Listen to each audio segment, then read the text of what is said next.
سورہ طٰہٰ آیت نمبر 25۔ اعوذ باللہ من الشیطان الرجیم، بسم اللہ الرحمن الرحیم۔ قال رب اشرح لي صدری ويسر لي امری واحلل عقدۃ من لسانی یفقهوا قولی واجعل لي وزیرا من اہلی ہارون اخی اشدد به ازری وَأَشْرِكْهُ فِي أَمْرِي۔ حضرت موسیٰ علیہ السلام نے اللہ کی بارگاہ میں عرض کیا کہ اے میرے پروردگار، میرے لیے میرے سینے کو کھول دیجیے اور میرے لیے میرے کاموں کو آسان کر دیجیے اور میری زبان کی گرہ کو کھول دیجیے کہ وہ میری بات سمجھ سکیں، اور میرے لیے میرے ہی گھر والوں میں سے ایک وزیر منتخب کر دیجیے جو ہارون ہو، میرا بھائی ہے، اس کے ذریعے سے میری پشت کو مضبوط کر دیجیے اور اس کو میرے معاملے میں شریک کر دیجیے۔ جب حضرت موسیٰ علیہ السلام کو فرعون کے پاس جانے کا حکم ہوا تو چونکہ وہ اللہ کے اولو العزم پیغمبر ہیں تو ان کو یہ معلوم تھا کہ بغیر اللہ کی مدد کے، بغیر اللہ کی توفیق کے کچھ نہیں ہوتا۔ انہوں نے اپنے کمال پر نظر نہیں کی بلکہ اللہ کی بارگاہ میں دعا کی کہ میرے سینے کو اور میرے حوصلے کو کھول دیجیے، بڑھا دیجیے۔ ظاہر سی بات ہے، جب ایک آدمی کسی سرکش کے پاس جائے، کسی کافر اور متکبر کے پاس جائے، قرآن کریم میں خود فرعون کے بارے میں اللہ نے فرمایا انہ کان عالی من المسرفین، وہ بڑا متکبر تھا اور حد سے تجاوز کرنے والا تھا۔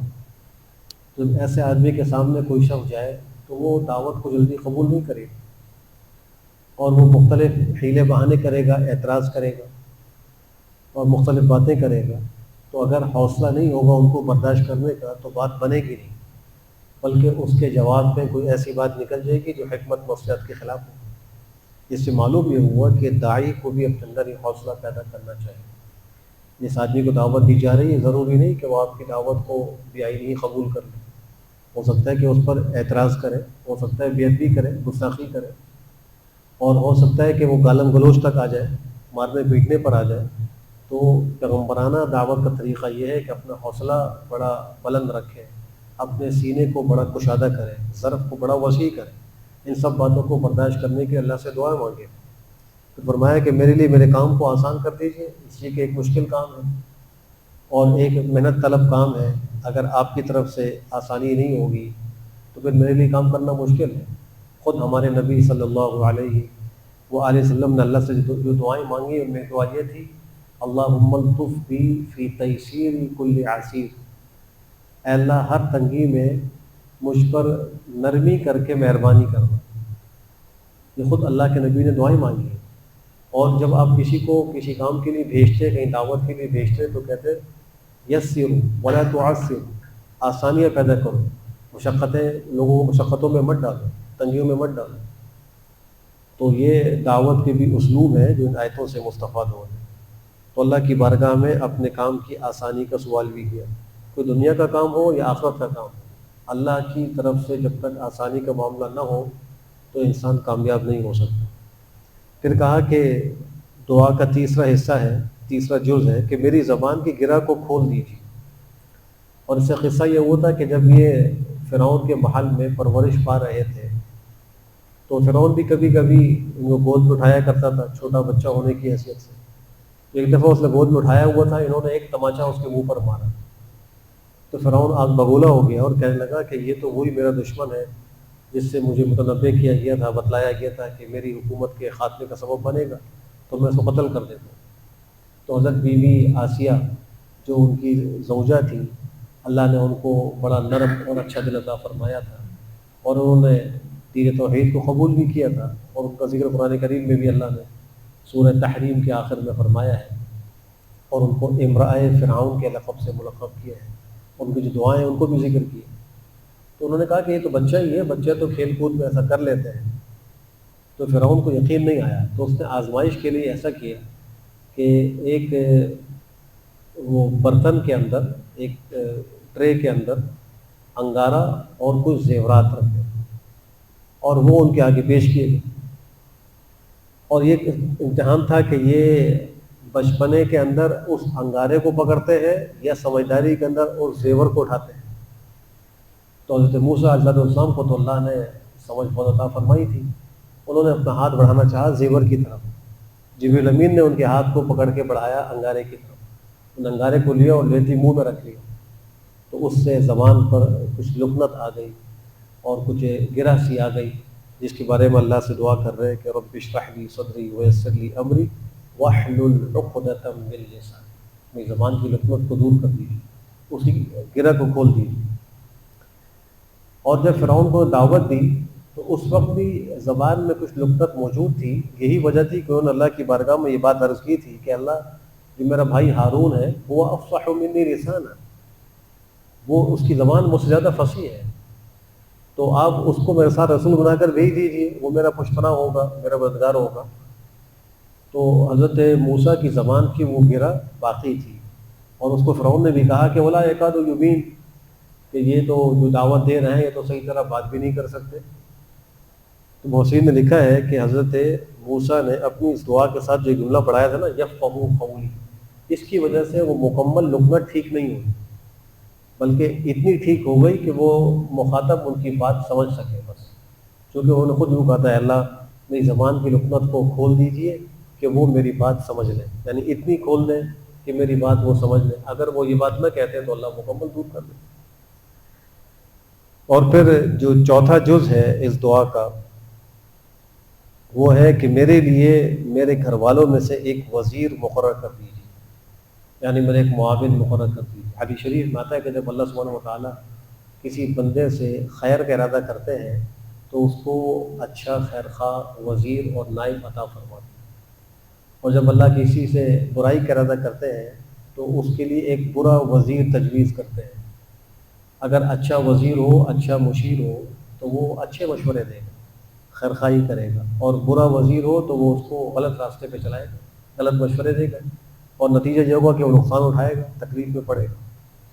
تو یہاں انہوں نے درخواست کی کہ اللہ میرے گھر والوں ہی میں سے میرے لیے ایک وزیر مقرر کر دیجیے۔ دوسری بات یہ ہے کہ وہ خیر کا زمانہ تھا، امانت دیانت بہت زیادہ تھی، اس لیے اپنے گھر والوں ہی میں سے ایک وزیر کے انتخاب کی دعا کی، اور جب لوگوں میں دیانت نہ رہے تو پھر اپنوں کو نوازنے کے بجائے جس میں صلاحیت ہو اس کو عہدہ دینا چاہیے، ورنہ لوگ یہ الزام لگائیں گے کہ یہ اپنے خاندان ہی میں عہدے بانٹتے ہیں، اپنے ہی کو یہ وزارتیں دیتے ہیں، یہ الزام آئے گا۔ اس لیے جس زمانے میں خیانت کا غلبہ ہو تو وہاں اس میں بھی احتیاط کرنی چاہیے کہ جب عہدہ کوئی شخص کسی کو دے تو اپنے قرابت داروں کو نہ دے، بلکہ جو قرابت داروں کے علاوہ دوسرے لوگ ہوں جن میں صلاحیت ہو، استعداد ہو، ان کو دے۔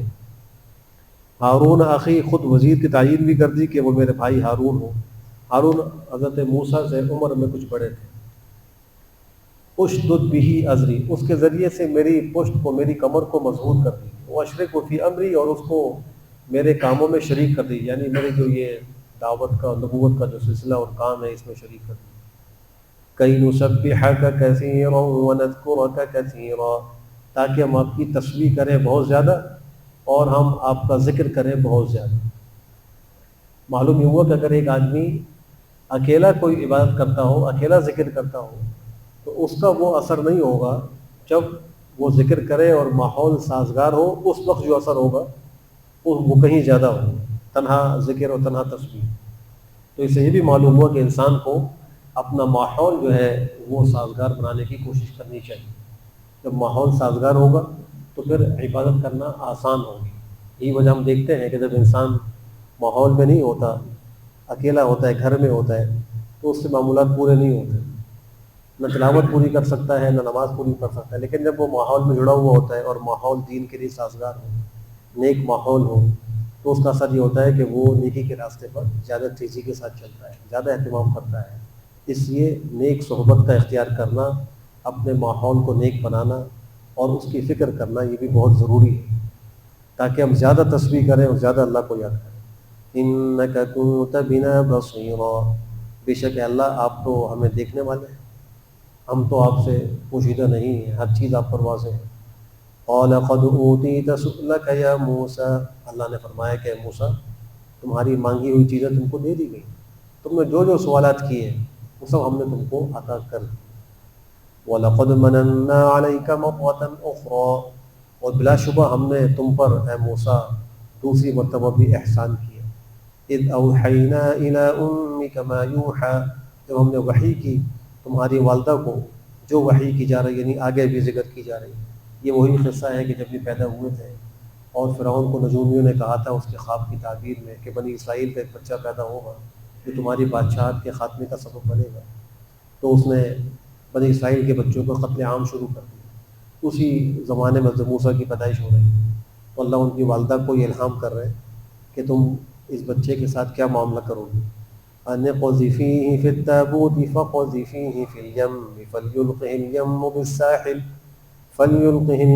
بِالسَّاحِلِ يَأْخُذْهُ عَدُوٌّ لِّي وَعَدُوٌّ لَّهُ وَأَلْقَيْتُ عَلَيْكَ مَحَبَّةً مِّنِّي وَلِتُصْنَعَ عَلَىٰ عَيْنِي، تم اس کو ڈال دو تابوت میں، پھر تم اس کو ڈال دو سمندر میں، پھر سمندر اس کو پھینکے گا ایک ساحل پر، لے لے گا اس کو میرا اور اس کا دشمن، اور میں نے آپ پر اے موسیٰ اپنی طرف سے محبت ڈال دی تاکہ میری نگاہوں کے سامنے آپ کی تربیت کی جا سکے۔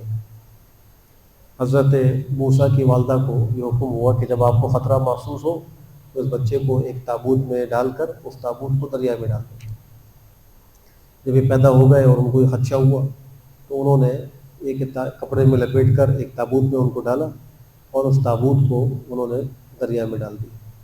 اللہ نے پہلے ذکر کر دیا تھا کہ اس کو سمندر اور دریا جس جگہ لے جائے گا وہاں اس کا اور جو میرا دشمن ہے وہ اس کو اٹھا لے۔ ایسا ہی ہوا کہ فرعون کے کچھ لوگ وہاں پر موجود تھے جو ساحل پر کپڑے وغیرہ دھو رہے تھے، مچھلی کا شکار کر رہے تھے۔ جب یہ صندوق وہاں تک پہنچا انہوں نے اس کو اٹھایا تو کھول کے دیکھا تو اندر ایک بچہ شیر خوار بالکل زندہ، تو وہ اس کو لے کر فرعون کے پاس گئے اس محل میں۔ پھر وہاں حضرت آسیہ نے جو کہا اس کا ذکر آگے آ رہا ہے۔ تو اللہ فرما رہے ہیں کہ پھر ہم نے آپ پر اپنی طرف سے محبت ڈال دی۔ اس کا اثر یہ ہوا کہ جو کوئی بھی آپ کو دیکھتا تو اس کے دل میں حضرت موسیٰ کی محبت آ جاتی، وہ ان سے محبت کرنے لگتا۔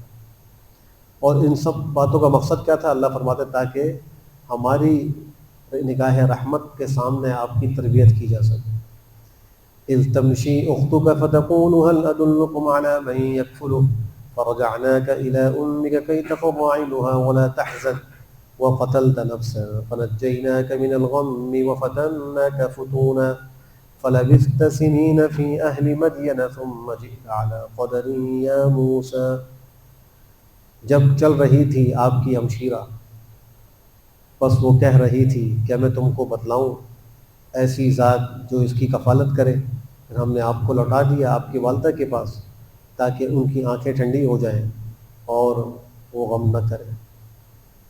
حضرت موسیٰ کو دریا میں ڈالنے کے بعد ماں تو ماں ہوتی ہے، اس کو فکر تھی، تو ان کی ہمشیرہ کو بھیجا کہ تم ساتھ ساتھ ساحل پہ چلتی ہوئی جاؤ، دیکھو کیا ماجرا ہوگا۔ تو وہ ہمشیرہ ساتھ ساتھ چلی یہاں تک کہ وہ فرعون تک اور اس کے محل تک وہ صندوق پہنچ گئے۔ اب وہاں جب اس نے قتل کرنے کا ارادہ کیا تو حضرت آسیہ نے کہا کہ اس کو اپنا بیٹا بنا لیتے، ہمارے لیے فائدہ مند ہوگا، کیا ضرورت اس کو قتل کرنے کی۔ تو فرعون پر وہ حاوی آ گئی اس مسئلے میں اور اس کو منا لیا، بالآخر وہ پرورش پر راضی ہو گیا۔ اب جب ان کو بھوک لگی، دودھ پلانے کی فکر ہوئی، تو مختلف جو ہے عورتوں کو بلا کر کوشش کی گئی کہ یہ دودھ پی لیں، لیکن وہ کسی کا دودھ قبول نہیں کر رہے۔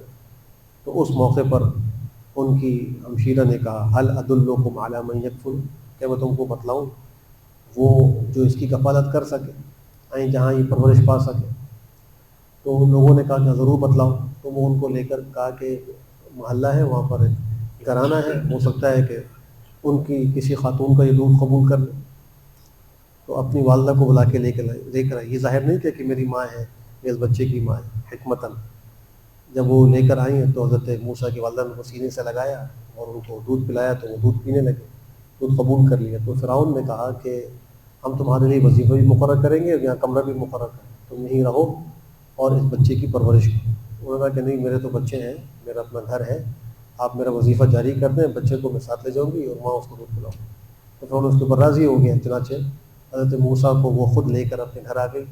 اب فرعون سے تحفظ بھی حاصل ہو گیا, سرکاری وظیفہ بھی جاری ہو گیا, اور اللہ نے وعدہ بھی پورا کر دیا کہ ہم اس بچے کو تمہارے پاس واپس لوٹائیں گے. وہ وعدہ پورا ہوا. اللہ فرماتے ہیں ہم نے آپ کو آپ کی ماں کے پاس لوٹا دیا. مقصد کیا تھا؟ تاکہ ان کی آنکھیں بھی ٹھنڈی ہوں اور وہ غم بھی نہ کریں. پھر اللہ فرما رہے ہیں کہ آپ نے ایک شخص کو قتل کیا, وہی قبطی موسیٰ کے ایک موقع سے مارا گیا, جس کا ذکر سورہ قصص میں انشاءاللہ آئے گا. تو اللہ فرماتے ہیں پھر ہم نے آپ کو اس غم سے بچایا, ہم نے آپ کو مختلف آزمائشوں میں آزمایا.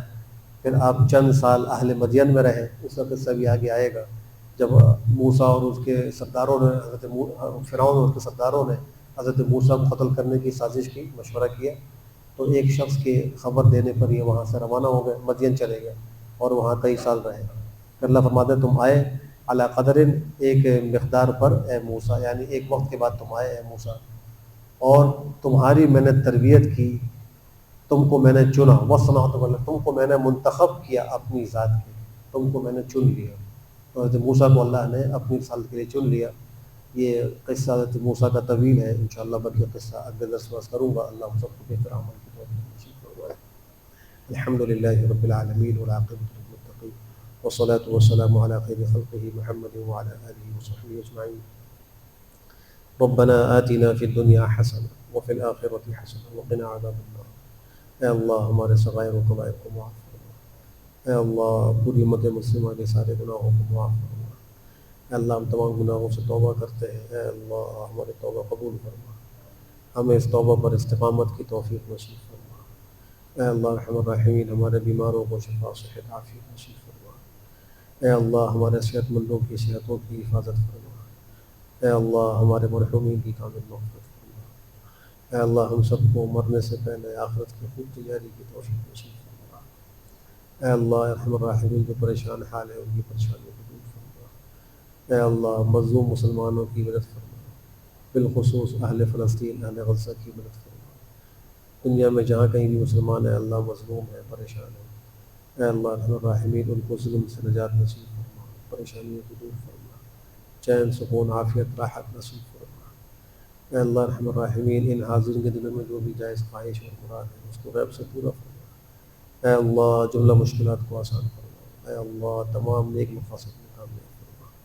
ربنا تقبل منا انك انت السميع العليم وتب علينا انك انت التواب الرحيم. وصلى الله تعالى على خير خلقه محمد وعلى آله وصحبه أجمعين برحمتك يا أرحم الراحمين.